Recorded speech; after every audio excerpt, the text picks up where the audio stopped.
Assalamualaikum warahmatullahi wabarakatuh. Kembali lagi dalam pembelajaran Bahasa Indonesia kelas 8. Pada kesempatan kali ini, kita akan memasuki pembelajaran Bahasa Indonesia bab 3, yaitu terkait materi teks eksposisi, menggali pengetahuan melalui teks eksposisi. Lalu, apa itu teks eksposisi? Sebelumnya, apakah pernah melihat sebuah teks eksposisi?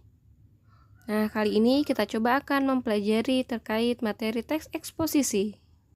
Oke, jadi yang dimaksud dengan teks eksposisi adalah sebuah paragraf yang isinya berupa sejumlah informasi bertujuan untuk menjelaskan atau memberikan pengertian kepada pembaca dengan gaya penulisan yang singkat, padat, dan akurat. Selanjutnya terdapat ciri-ciri teks eksposisi. Yang pertama, bersifat objektif, artinya tidak memihak. 2. Gaya penulisan bersifat informatif, yaitu memberikan sebuah informasi. 3. Teks memuat fakta yang dipakai sebagai pendukung, berfungsi agar hal yang disampaikan lebih konkret atau nyata dan dapat dipertanggungjawabkan. 4. Pernyataan disampaikan secara lugas, singkat, dan padat, agar informasi yang disampaikan lebih mudah dipahami oleh si pembaca. Selanjutnya terdapat unsur utama di dalam teks eksposisi terbagi menjadi 2, yaitu gagasan dan fakta. Gagasan disebut juga dengan ide atau pendapat, di mana isinya berupa pernyataan yang memungkinkan berupa penilaian atau komentar. Seperti pada kedua contoh berikut ini. Virus corona sangat berbahaya. Gugus tugas sudah bekerja dengan baik. Kedua kalimat tersebut dikatakan sebagai pendapat atau opini, karena kebenarannya masih bisa dipertanyakan. 2. Fakta adalah keadaan atau peristiwa yang merupakan kenyataan atau sesuatu yang benar-benar terjadi. Yaitu contohnya, virus corona menyebar di Indonesia sejak 2020.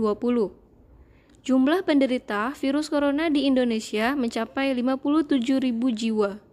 Kalimat tersebut termasuk ke dalam kalimat fakta, karena kebenarannya bisa dipertanggungjawabkan dan tidak bisa dibantah.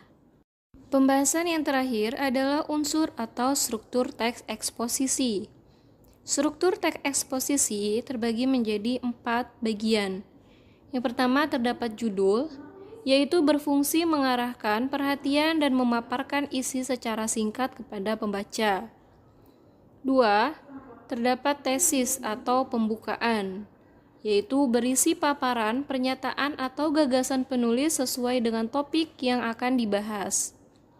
3. Terdapat argumen, yaitu berisi alasan pendukung untuk memperkuat pernyataan atau gagasan penulis, biasanya berupa bukti fakta-fakta agar apa yang disampaikan bisa dipertanggungjawabkan.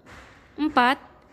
Terdapat simpulan, yaitu memaparkan atau penegasan ulang dari intisari teksnya. Simpulan bisa disebut juga dengan penutup. Baik, itu adalah beberapa struktur di dalam teks eksposisi. Coba Ananda perhatikan terkait contoh teks eksposisi beserta strukturnya.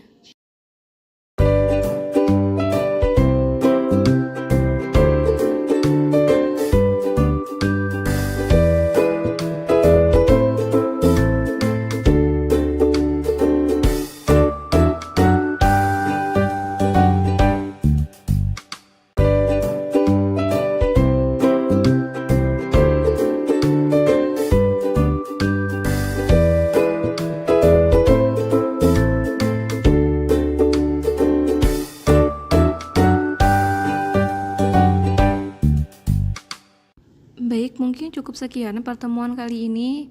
Terima kasih telah mempelajari pembelajaran Bahasa Indonesia terkait dengan teks eksposisi. Semoga apa yang disampaikan dapat dipahami dan dimengerti. Miss akhiri, wassalamualaikum warahmatullahi wabarakatuh.